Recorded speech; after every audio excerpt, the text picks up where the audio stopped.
Hello, good evening, everybody. Welcome to our webinar, Karunia Consultant YouTube channel. So today we have Mrs. Elizabeth. She is one of the founder of CBLD, a training center in Singapore that appointed by the government to train the Singapore people. So we also have Mr. Stefanus today. Hi, Mr. Stefanus. Hello, Ibu Dwi. Hi. Hello, So, everyone. hello everyone. So today we will talk about how we should transform and restructure. Yeah, Mrs. Elizabeth will share their expertise that they already been in this business for almost 20 years. 20 years. 20 10 years. years. Yeah. That's very. So to shorten the time, I will let Mr. Stefanus to open the session with his presentation. Please, Mr. Stefanus. Okay, thank you, Ibu Dwi. Good afternoon, everybody. Coming again with this event, wonderful event. I will share a little bit to make opening regarding our topic today. We are very glad because Elizabeth later will be more deepening about this topic. So this topic is very actual and very important to us as a leader, as a business people, and also as an entrepreneur, how to transform and as restructuring employee. So if you can see now, the situation is we have a situation, especially like a business people in Singapore. So the biggest restructuring exercise facing Singapore business has just begun. And also if you can see the newspaper now, a lot of employees now get a benefit in Singapore to make, the increase the knowledge and the skill to the next level, because we are in the home. We just meet up in outside is very limited. Before the COVID-19, I remember I meet up with 5 or until 6 meeting outside Singapore, outside my office. But now after the COVID-19, meeting always in online. I just shared a little bit about Singapore today. Now the retail sales also dropped quite sick. Technically will be already in the news is 41% shrink, and a lot of business now very struggling. A lot of business, especially in the retail industry. And you can see the graphic. This one is very different with the prediction from last year.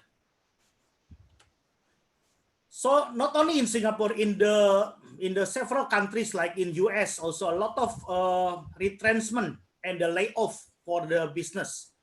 You can name it like Bloomberg, like United Airlines, Wells Fargo, PVH, Chevron, Hilton. So most of the business now in the COVID-19 they retrench because to transform and to restructuring.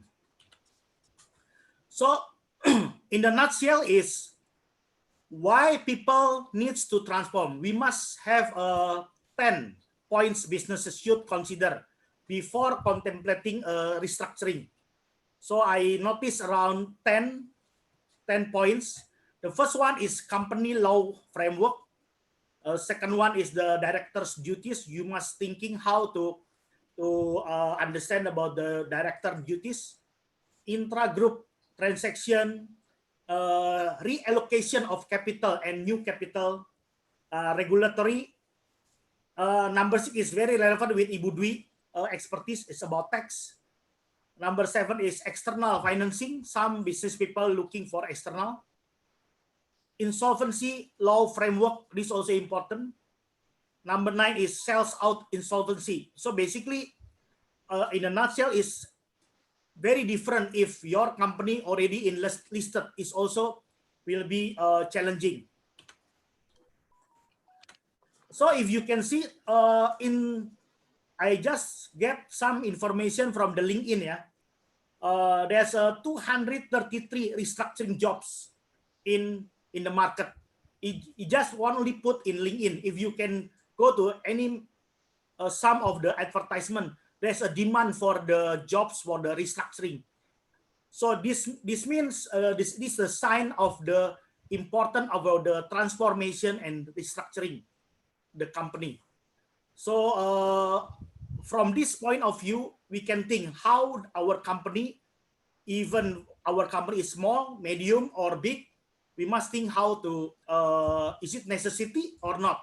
Later, Elizabeth will be more deepen about this one. So why we need to transform and in restructuring company? The first one is we need to change, if we need to change the organizational structure. Number second is need to adjust business model.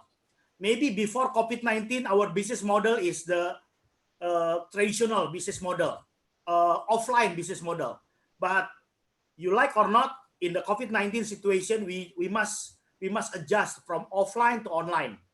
Like our event today, every week we have this event, so we must transform our meeting to online.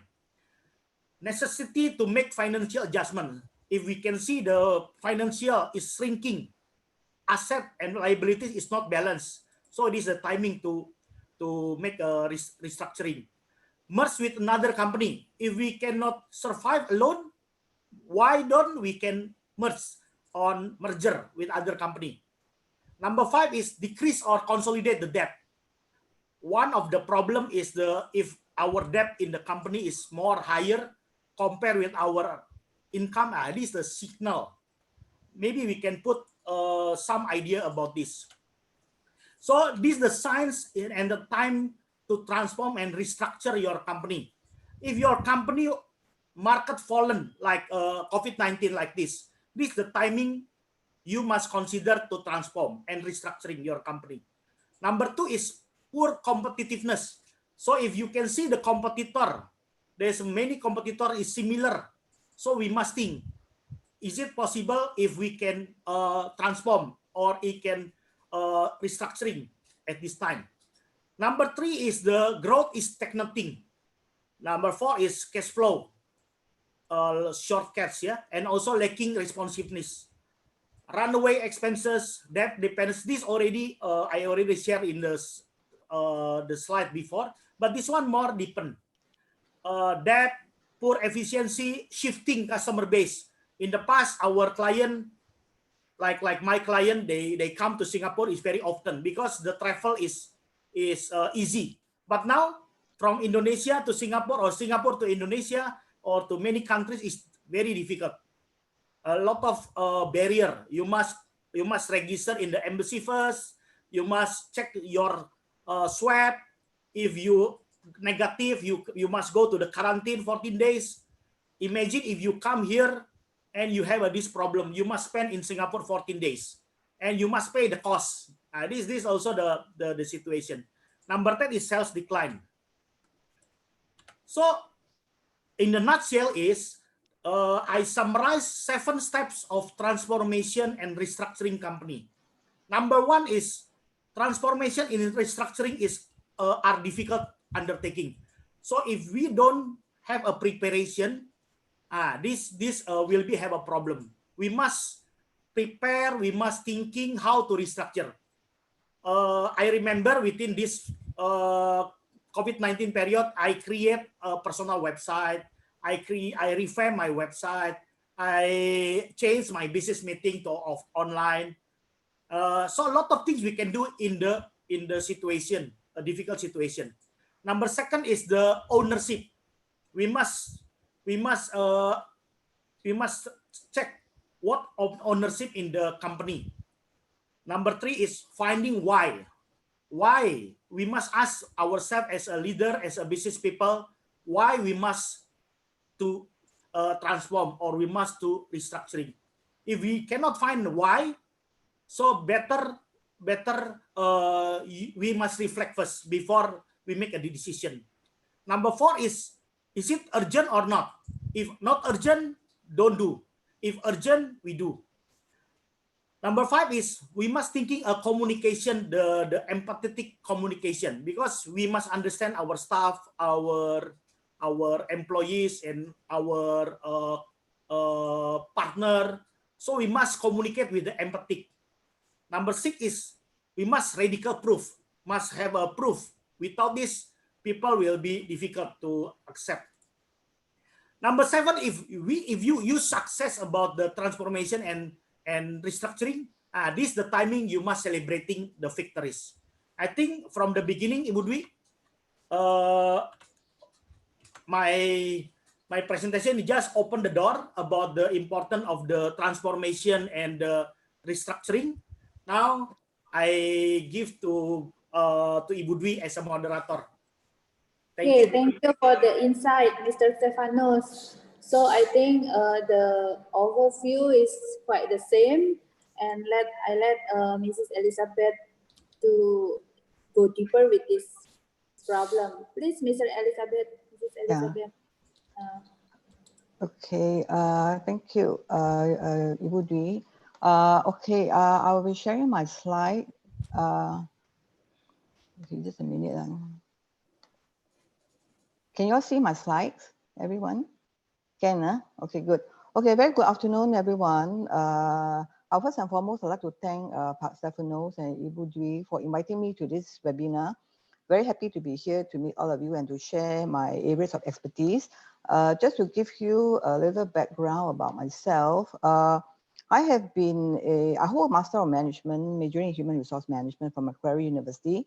I worked as a HR practitioner until the year 2000 and started specializing in development and implementation of competency and career pathing framework, working with the government, helping the government to develop this framework for different industries. So to date, I have done work for 50 different industries. I also take on multiple roles, including consultant, developer, auditor, trainer, and assessor, working at the national and organizational level. So right now, I continue this work under my own company, CBLD Private Limited, and I still do consulting for public, do training and consulting for public and the private sectors. So hope to be able to share all my expertise and business with HR leaders to transform organizations by adopting competency framework to develop and retain talent to grow the organization for success. Okay, so that's about me. So what are we going to share today? This is the webinar outline. Okay, I'm going to share how the COVID-19 pandemic is affecting the businesses around the world. I think there's something all of you will already know, so I don't have to touch too much on it. Why is business transformation more important than ever now?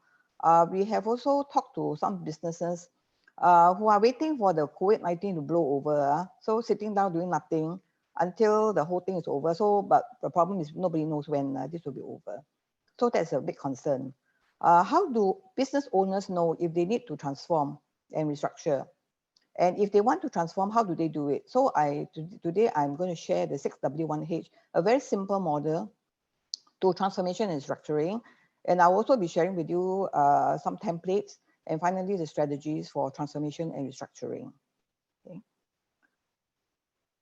Okay, so how is COVID-19 pandemic affecting businesses around the world? I think Pak Stefanos has shared some just now. This whole pandemic is really causing a chaos in the world, causing economic downturn, even resulting in recession in some countries already. Yeah. So to contain the spread of the coronavirus, government all over the world impose social distancing, travel bans. All right, travel bans. Telecommuting and all those stuff, you know, to contain the virus, all right? So this move have a huge impact on businesses across many sectors, especially the aviation, the tourism, what else? You know, the retail and so forth, F&B, they are really struggling to cope with the disruption caused by the measures aimed at containing the virus. Now, why is business transformation more important than ever? Okay, if we don't do anything, we may end up in one of these boxes. Okay, so businesses have, I think over the news, you have seen some businesses downsize. They have to downsize. Many companies have forced to take pay cuts, especially the leaders. All right. Even they force the staff to take leave, and even some resulted in retrenchments. High debts, like what Stefano said. Okay, so because there's no sales coming in, you need to pay debts. You need to pay your expenses every month. So if you cannot sustain, you end up with high debts. All right. And then those in manufacturing, okay, disruption in production leading to inventory losses. All right. Many companies have shut down. All right, and some even sell out. All right. So I'm sure there are many more companies who cannot survive. We are thinking of selling out. And I think Pak Stefanos will be there to help, to help all those companies. And then, of course, ultimately, bankruptcies really cannot sustain. So I think we have read in the news, some of the companies are already in one of these boxes, right? So is there opportunity in a crisis? What do you all think? A yes or no? I think a lot of people learn from adversity. Okay, we become stronger. Okay, every time there's a crisis, we learn. When we become successful, we learn through adversity. So it really depends on the mindset of the business leaders, whether there's opportunity in a crisis. But to people who are very positive minded, the answer is always a yes, right? But always remember that now, because of the COVID-19, we are going to be in the new normal. All right, so everybody they have no choice. They have to to go into the new normal. And we need to start thinking and also be very solution oriented. If we are someone who is sitting down doing nothing, which I have also known that a lot of business owners, they are sitting down doing nothing. Okay, they are just waiting for the COVID-19 to blow over and then to restart their business. But the thing is that you need to be very solution oriented. Now, think on the long term. So how long can you sit down without income coming in? What about your staff, your fixed assets and so forth? You got to pay rent and so forth. So you need to have a long-term solution. Don't be so fixated on hurdles. Oh, we can't solve them. Just wait, but don't know how long the waiting time will be. So we need to think of solving those problems, right? And I think it's very important to also be very aware of the operating environment. All right. Now, what sort of industry are you in? Are you in the F&B? Are you in the retail? Right? Are you in the hotel industry? What is happening with the whole operating environment? Right? And what are your competitors doing about it? So you need to be very aware of what's going on. And are you sitting down doing nothing when your competitors are doing something? What is it that your competitors are doing and they're successful? And is there something you can learn from them? So you need to be very aware. And I think innovation is very, very important, especially in a crisis, because we need to make changes, right? So again, to be innovative, how? All right. Like I say again, you look at the operating environment, look at your competitors, and see what opportunities are there, right? I think we need to really cultivate this. How do you put it? The ability to see opportunities. Sometimes opportunities are right in front of us, but we don't see it, But before you know it, the competitors are already into it, how come they can see and we don't see it? So we need to really cultivate this habit of being able to look at opportunity and seize the opportunity when it's right in front of us, right? And build on them. And I think the other thing is very, very important is to be willing to change. Okay. I have also seen a lot of baby boomers, baby boomers who are not willing to change, all right, because they have been so successful in the past, all right, they don't see the need to change. And this is the reason why sometimes they cannot work alongside with young people, because young people have a lot of ideas. And when young people propose ideas, the business owners will just resist the suggestions, resist the change. So therefore, I think we need to be very open-minded. Whatever age we are in, even myself, I'm a baby boomer. I also need to change, So I think that the willingness is very important. Okay. And then also you need to look at the customers as well, be customer oriented. Customers have a lot of choices right now. And because of this COVID-19, their buying pattern is so different right now. And who are your customers? What sort of age group are they in? And now the customers are so savvy, so digitally savvy. All right, everything is online, everything online. And if you don't do something about it, then you lose your customers. Especially before the COVID-19, we have been so successful. We have a very good data customer base, right? And because of the COVID, the customers are not coming back. And all your years of investment into building the customer loyalty, you may just lose the customers overnight because of the COVID-19. So do you want to retain the customers? How are you going to do it? And I think it's a pity you have to lose the customers because you have built the customer base for so many years, right? So you have to look at the needs of the customers, be empathetic, right? And also how to find avenue to reach out to your customers, to stay alive with them, and also to attract new customers to come in. Okay, and of course, the last thing is go digital.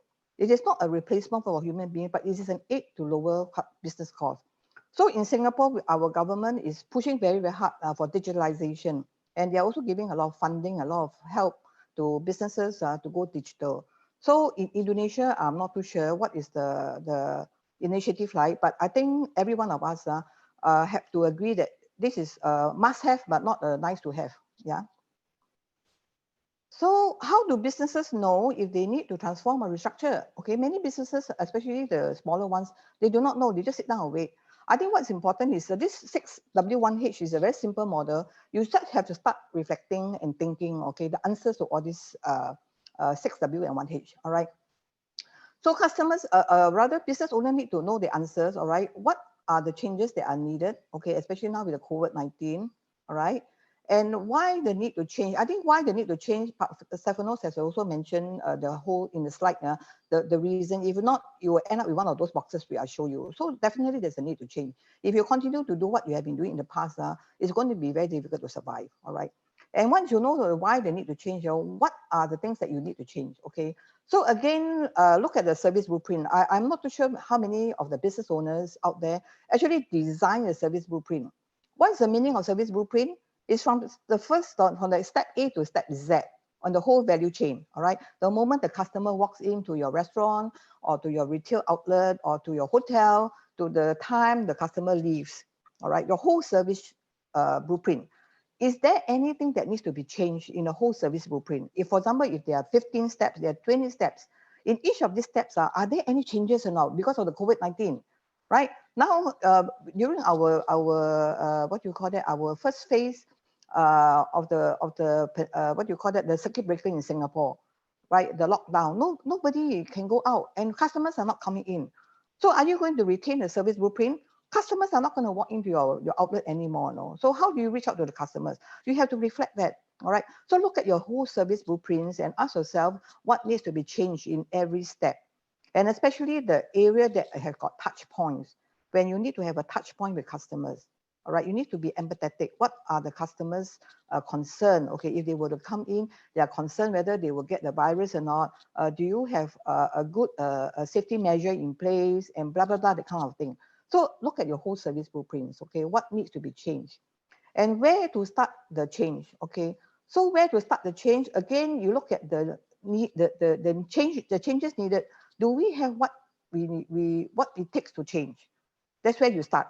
Okay, you look at, say, for example, your competencies, for example, your staff, all right? Now the F&B outlet, they don't allow dine-in. The first phase, they don't allow dine-in, right? Second phase in Singapore, they allow dine-in, but only limited to 5 people a table. And the thing is, those F&B outlets who are serving buffet, table buffet, they are not allowed to serve buffet until today. And I know many restaurants in the hotels, and they're serving buffet, but they're not doing anything to change. But can you still not offer buffet? You know, restaurants who are offering a la carte buffet, they are surviving, and you need to make booking, I still remember recently I wanted to go to this Peach Garden in which hotel? Miramar Hotel. And they told me you have 2 sitting, either 5:30 sitting or 7:45 sitting. So you still need to queue, and they're still doing very well. Because why? There's no contact, right? There's no contact on surfaces where different customers will take their food and so on, but they serve a la carte buffet. So businesses can still survive if you are innovative, all right? And then, so when to change? So when to change will really depend on whether your resources that you need to change are ready. But if you identify there are 10 things that you need to change when you only have 1 or 2, but the other 8 are not ready, then you know that it's not ready to change. So you must make sure that you know what resources are required, what are the competencies needed to make the changes, and you must set a timeline when to acquire those competencies, when to acquire those resources, and then you know when to change. All right, you have to give a timeline. And what is important is very important now, who is impacted. Now, I think if you look at the whole service blueprint, there are staff, there are some job roles that are really redundant, What are you going to do with them? Are you going to dismiss them? Are you going to retrench them? Or can you make use of them and retrain them to help you to make the changes and set up a new business model that they are useful in? So again, you need to know who are the people impacted. and which department, which division are impacted, and how they are impacted. And that is very important, all right?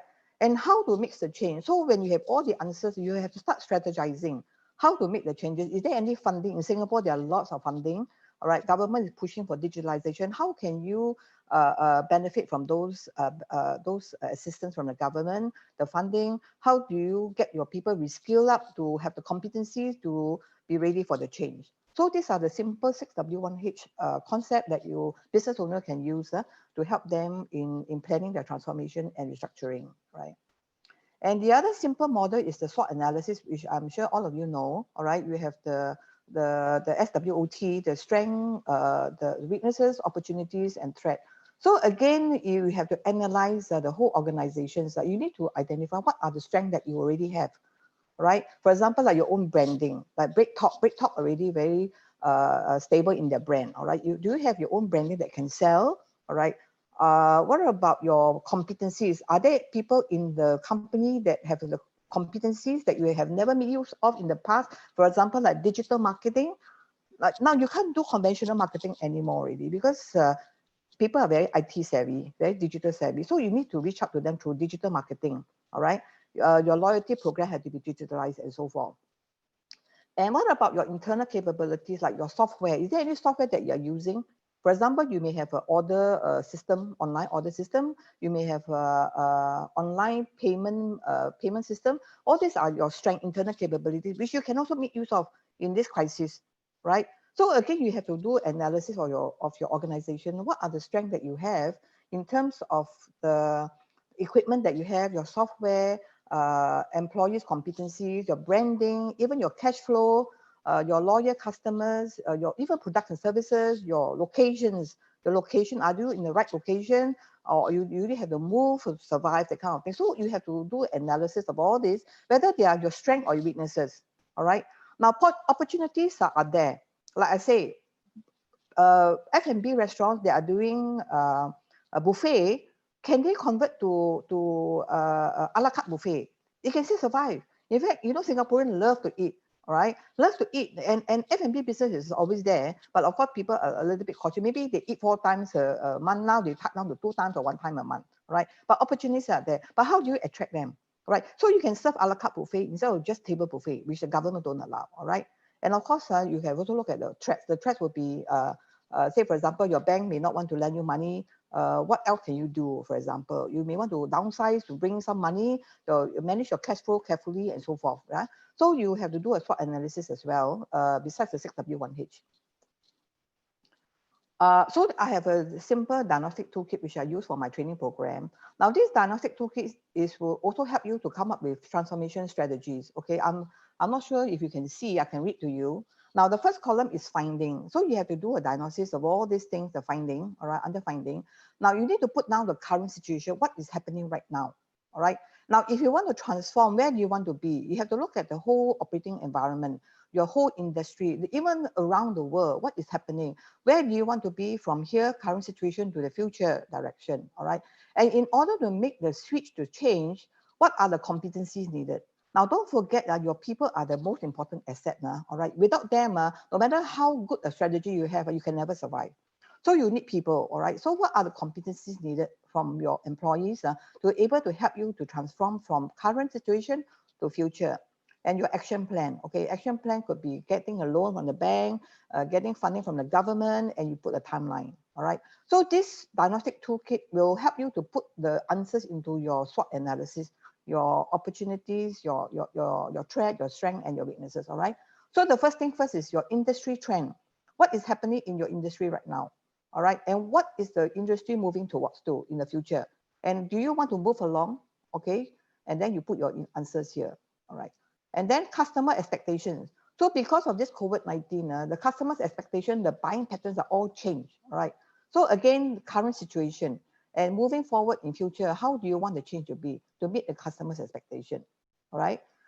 Government regulations is going to be a lot, all right, a lot of new regulations because of the COVID-19. So again, what's the current situation? What are the new government regulations that is going to be imposed? Your own organization products and services. What are you offering right now? What do you offer? What do you want to offer in future to be able to survive? Okay. Your organizational policies and procedures again. So again, if you want to digitalize, okay, this will be the future. Your organizational policies and procedures have to change. You cannot stick to the current SOP. It is irrelevant already, right? So again, what is the future direction in terms of your policies and your procedures?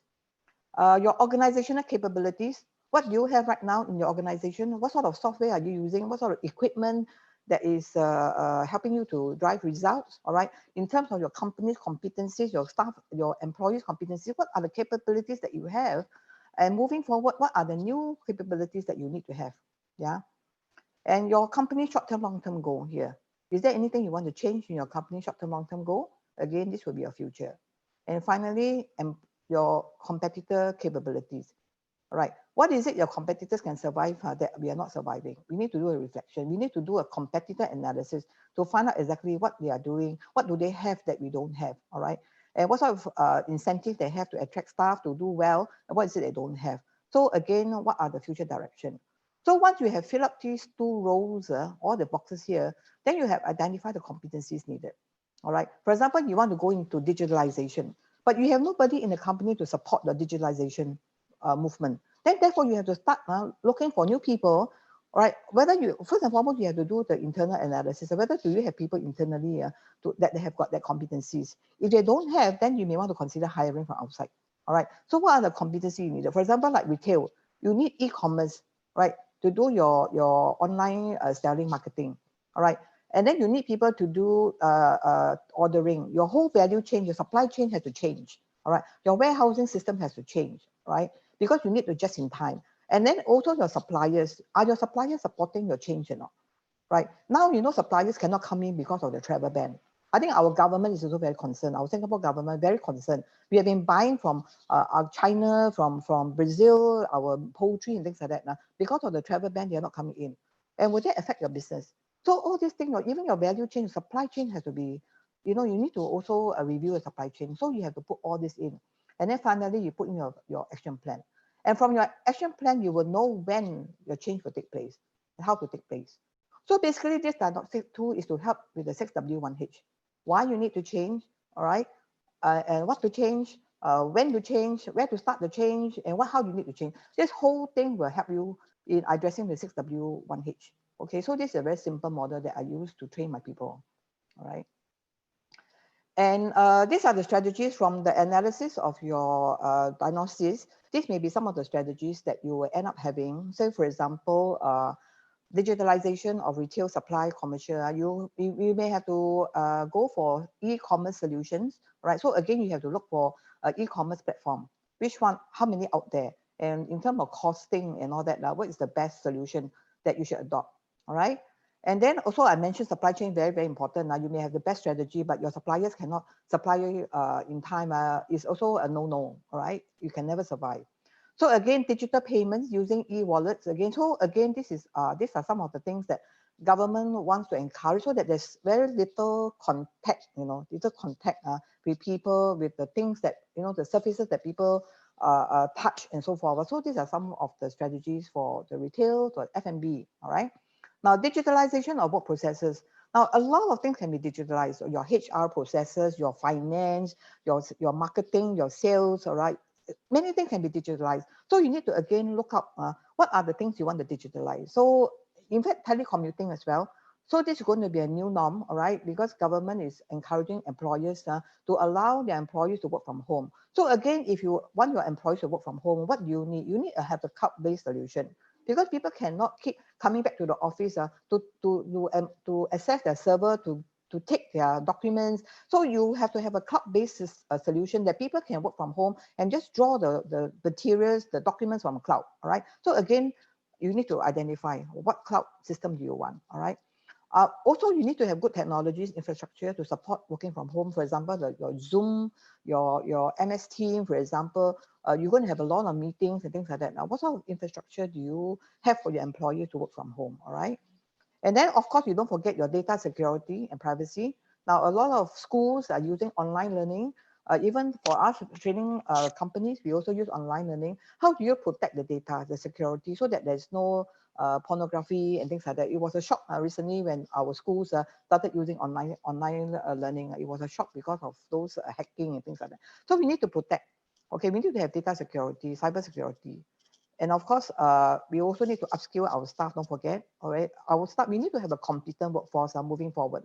And what sort of learning do you need to have your staff to go through to upskill them, all right, to redesign the whole job, okay?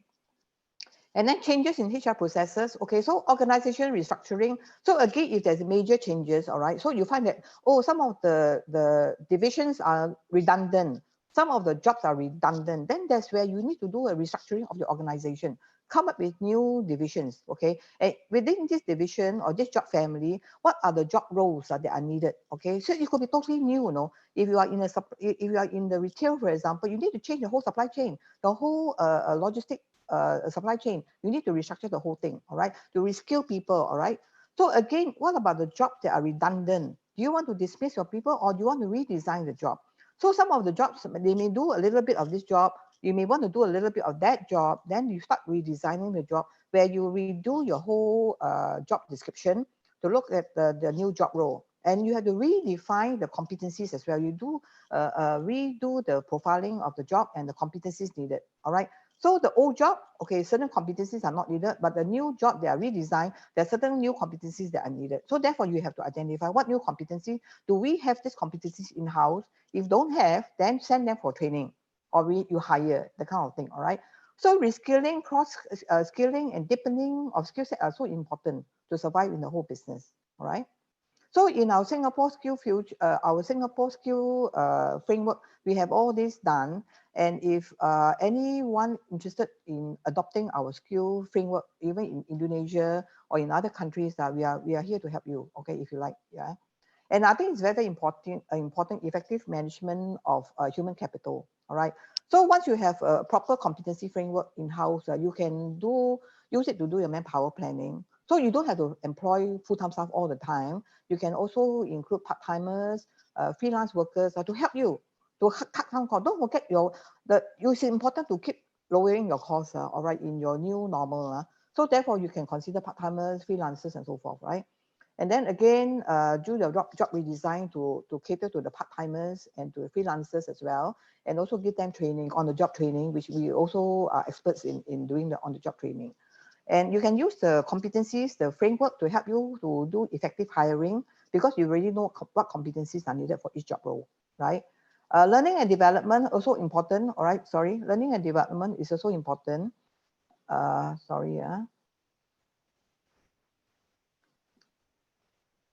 Yeah, learning and development, you need to identify what are the training that you can do on the job.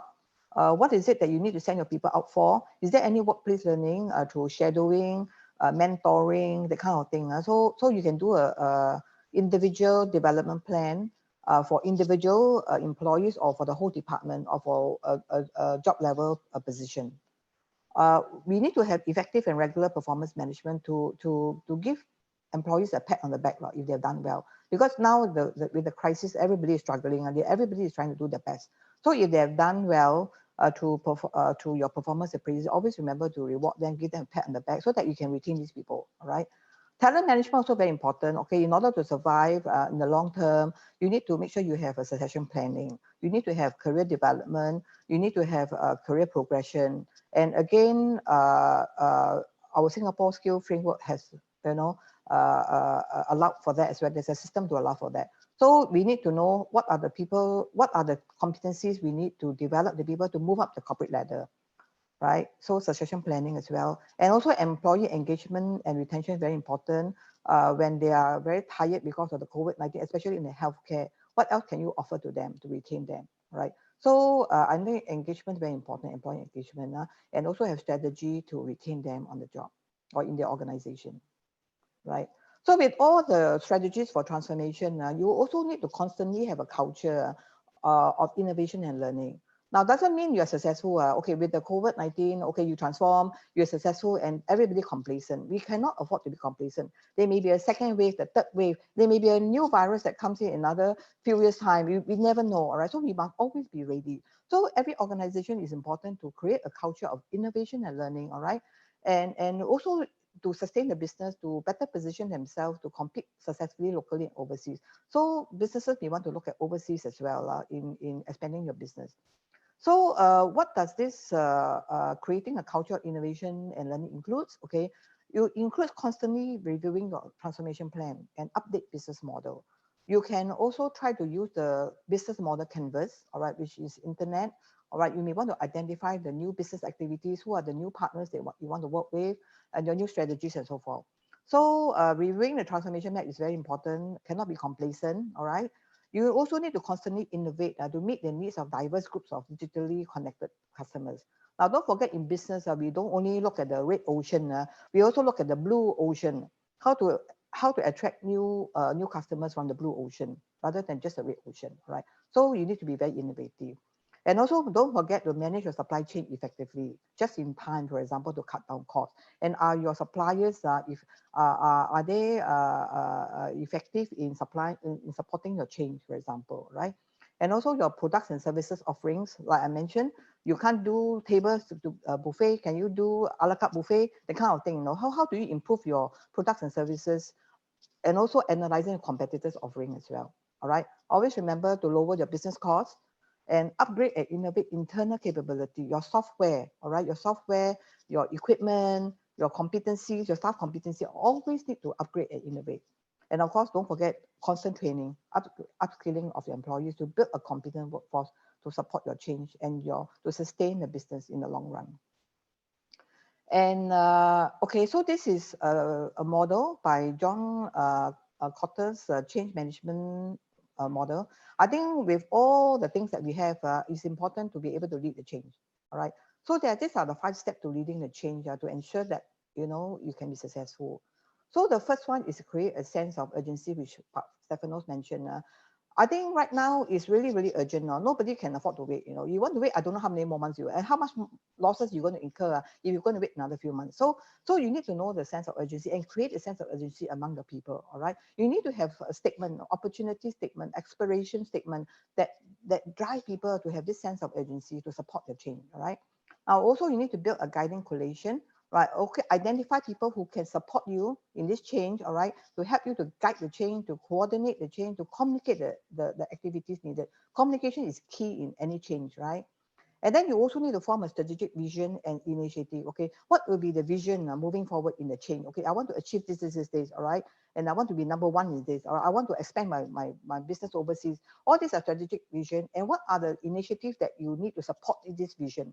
And I think it's very important, yeah, to draw up and to communicate this vision and initiative. Right. Number 4, enlist the volunteer army. Again, the people that are working with you who can really support you. All right. And you must get their buy-in first and foremost. All right. Get them to support the change, the initiative, and help you to drive the change urgently. All right. And everybody must be in the same page, moving in the same direction. And I think the other important thing is also removing any barriers. A lot of people cannot succeed because they are so worried. So many barriers ahead of them. All right. But if they have the can-do mindset, I don't die mindset, I think they can remove the barriers. All right. It could be cash flow problem. Can you not talk to the bank? Can you not talk to the government to get some funding, some loan, for example? You don't have the competencies in-house. Can you try to identify the competencies, hire from outside or reskill them, right, to give you the competent workforce to help you to support the change? So try to look at all the barriers that is right in front of you, and how do you have strategies to overcome and remove all these barriers to make sure that you can survive. I can do it. That's important, yeah. And number 6, generate short-term win. So again, like Stephanos mentioned, always celebrate short-term win now, so to motivate people, all right? So every time there's a success, always celebrate it, so that this will energize the people who are supporting you to persist. Or, hey, we did it, we make it, okay, let's continue to do it, So these are the kind of culture you have to embrace in the organization to ensure that people don't get tired, don't fall off, don't give up, all right? That's important. And sustain acceleration, okay? Again, press harder after first successes. Always document all the successes. Share with the whole team, share with everybody. Oh, we can do it. So let's go to the next step now, okay? We can do it, right? And of course, finally, institute change, right? So articulate the connection between the new behaviors and organization success, what was happening in the past. Now with the new change, we have survived, we have made these changes. What are the new behavior? What are the new systems we have in place? And we need to continue with that until it's strong enough to replace old habits. So these are the 8 steps to the change management model that every leader must go through once we have all the strategies to transformation and restructuring. Yeah. So in summary, what do we need to do? We need to know what is the current situation, the new situation that you want to go into, always evaluate the future, your transformation map. All right, think long term, because if you want to survive, you must think long term, 10 years, 20 years down the road. All right, always innovate to sustain and grow the internal capabilities, your people. All right, reduce your unproductive work. Okay, look at your design thinking model. All right, what can be improved, what can be innovate, or anything that's unproductive, change it. All right, go digital. And then don't forget to upskill, reskill your people. They are your asset, and you need to have a competent workforce to be successful and to sustain the business. All right, and also, like I said, treat your employees as asset and never be afraid to transform. Okay, so never say die. All right, and always say I can do it. And transformation is a way of life. Embrace it. All right, it happens from time to time in one way or another in our life. So that's the end of my presentation. Yeah, so open to question and answer. Yeah. Thank you, Mrs. Elizabeth. It's very inspiring. Thank you. So here I see there is some question from the audience. Yes. I will read it for you. Okay. It seems that the vaccine is going to be available probably January next year and possibly evenly distributed in 2021. Do we need to change or transform before the vaccine and again after the vaccine? Or is there a suggestion that changes is necessary so we not need to transform twice? This is Okay. from Brian. Okay. So I think again it's also you need to analyze the whole industry, the industry trend, what the competitors are doing. All right. So if you look at the competitors invested a lot of money in their change, right? Do you think they want to go backwards?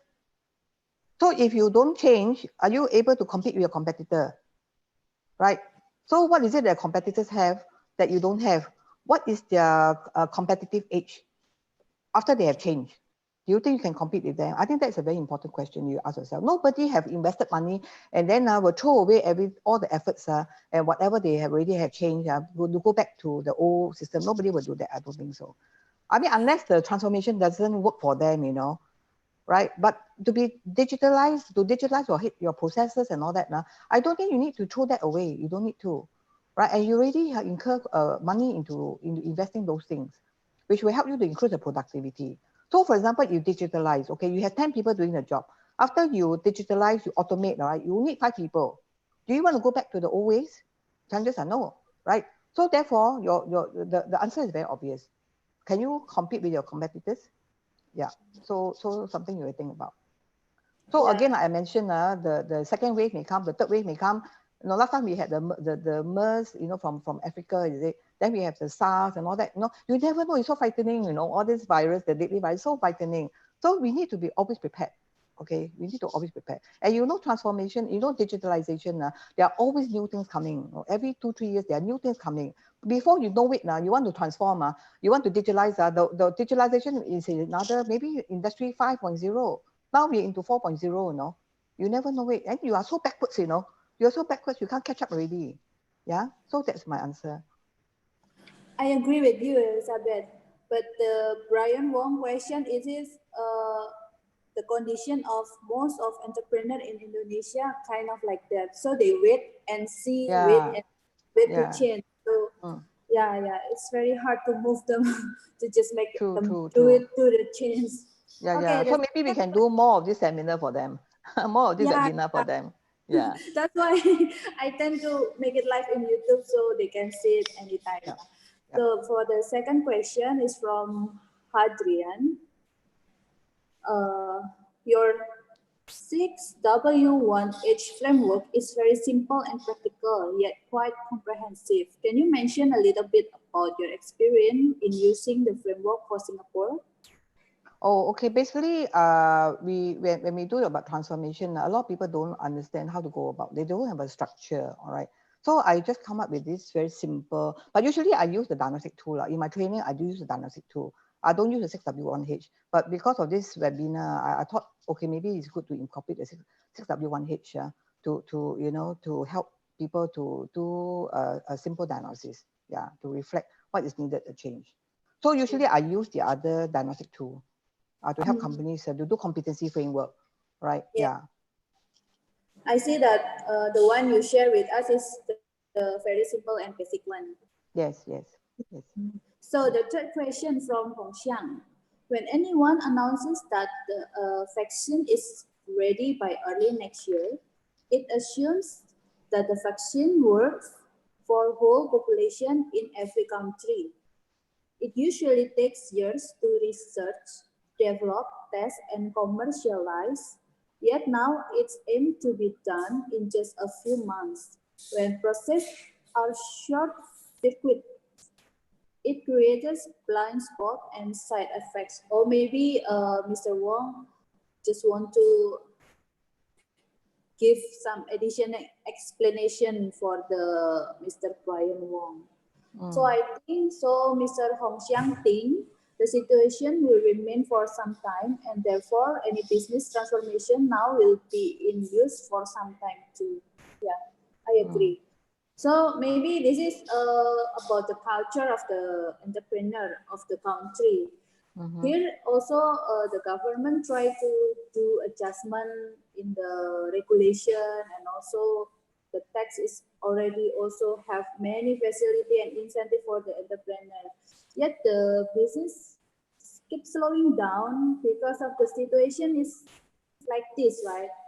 So, and I see that the framework that Elizabeth gives to us is very simple and can help us to see whether is it I or my business is need to change now or later.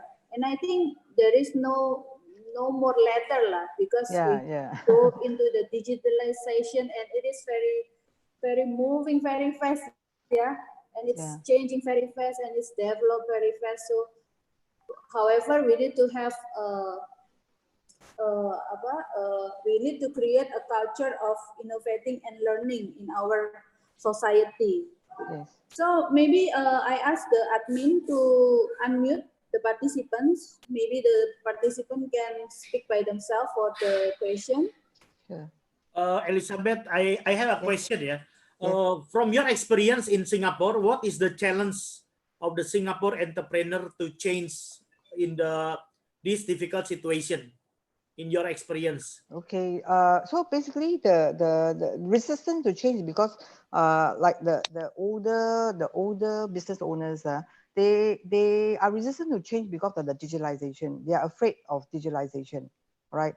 So you need a lot of what do you call, a lot of convincing by a government. The sense of urgency, if you don't change, you will be left behind. You cannot survive because, for example, even like our training business, we need to do online training. I used to be very resistant also. I'm so scared of digital. I'm so scared because I'm born in the era where there's no computer. We were using the manual typewriter. So people like me are very scared. But the thing is, you need to change our mindset. So these are the people who are resistant to change, but they also realize that they have no choice. They have no choice. They have Yeah, to yeah, survive. Unless they close the business, they don't do anymore. Yeah. So therefore, I have to learn how to do online. I have to learn about Zoom. Fortunately, I have the people in front. Niha is very good. She's helping me to do my Zoom, my online training. Online training require a whole host of preparation. So many things to prepare. And fortunately, I have the competencies in organization that help me. But without her, without my people who help me, I don't think I can ever go into online training. So the people are very important. Yeah. And So yeah. yeah.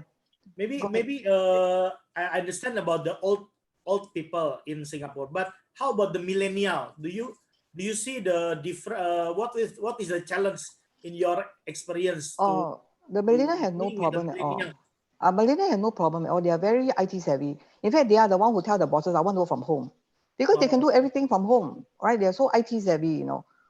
So they have no problem. As long as the organization give them KPIs to meet, okay, and then there's a project management. Again, the project management is digitally online as well. Bosses can use ClickUp, which is a free software. They can use it for project management. They have so many staff to manage, right? Whether the staff are working or not, whether they have done their work, everything can be seen online. And it's a free software. If you want more features, you can just have to pay. It's very affordable. So there are a lot of these platforms which are very affordable for businesses, but just that businesses do not realize there are so many good things out there for them. Yeah. So they need to have a champion in the organization to help them to do this change management, the change. Yeah. Ibu Dwi, just now they have a question from Hadrian. I read this for Elizabeth. In the long run, outsourcing will be a necessity. Unfortunately, here in Indonesia, it's not that simple. There's a regulation constraint that restrict this flexibility. What is the situation in Singapore? Elizabeth? Outsourcing, is it? Yes. Outsourcing. Okay, outsourcing. Government has also been pushing for outsourcing. Why? Because we find that, for example, like HR, right? They find that HR professionals can do a lot more strategic HR rather than administrative HR. So because of that, government push for outsourcing of HR, like for example, your payroll, your leave administration, your benefit administration, push it, and the government actually subsidize it. Yeah. So, but again, not many organizations are into outsourcing because they want to have full control. They want to have full control. So I would say that it's not very high success rate. Outsourcing, not very success rate. Yeah. I think in Indonesia also the government try to change the regulation, right, from the Omnibus Law of Cipta Karya, Tenaga Kerja. But this is now is stopped because of the COVID-19. So I think the Indonesian government also see that in the future, we cannot not involve into the 4.0 industry, which is outsourcing is one of part of it. So the government already designed the law and also the changes of the law from many like library like that supporting the investment area. So it's just because of the COVID-19, everything just stopped and focus with the health. So don't need to worry lah, Mr. Rasad, maybe if the Omnibus Law Cipta Karya is already finished, then it will change the investment in Indonesia. It will be more interesting to invest in Indonesia. For sure. Yeah. In fact, I just feel that in Indonesia, I don't know about the support from the government. In Singapore, we have a lot of support. But in Indonesia, it can be led by association. For example, retail association, F&B association, hotel association. Can they not come together and do something to help the whole industry digitalize? And everybody can share the cost. You just get a developer to develop this software, then everybody can share rather than every company invest into this and then they pay a lot. So I think with this COVID-19 thing, while the government is concentrating on the healthcare, the association can also play their part in helping businesses digitalize by sharing the cost. And then maybe you can also ask the government to fund a little bit so that the cost, the investment is not so high. Yeah. So again, associations have to change, Association also have to change, also have to transform, right? Yeah, how to help their members. But Elizabeth, in my experience, dealing with the association, especially in Indonesia, is really difficult because the association itself, they have a lot of interest, Yeah, I know that. But now, but the problem is now is survival, You survival. Do you want the business to survive or not? You got no choice. Correct. If you don't do anything, you sit down not doing anything, you cannot survive. So let's sit down and do something together. And that is important. It's better to have many brains to sit down and brainstorm, to share the cost, the digitalization, rather than sit down and do nothing. Yes. So I think the leadership must be there to push it, leadership, right? Leadership must do that, Right. The whole change management. Yeah. And I'm doing in the text. So anybody who want to join in the tech seminar with the Jen Pajak tomorrow, just ask the channel, just ask the link of Zoom, I will give it to you. Yeah. But you have to register because we collaborate with some association from Chinese, from ICBC, LIT, Indonesian Tiongkok association, and then from many association we speak directly to the regulation about tax. They can speak up about the condition of the businesses that they in the end they can have ask for more incentive maybe. Yeah. Yeah. So So I it's think very I think government department also has to transform, association all have to transform, not just businesses. yeah, right. Yeah. So okay, we have Devi from Taiwan. Hi Devi. Maybe you can speak yourself, Devi. You can unmute your microphone. I already gave the authorization. Yeah, please speak up.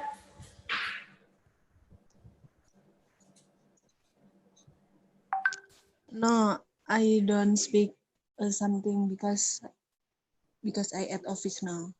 Okay. Oh, Yeah. Okay, no okay. problem. Do you have any question? Or... You just write in the group Zoom. In group. Okay.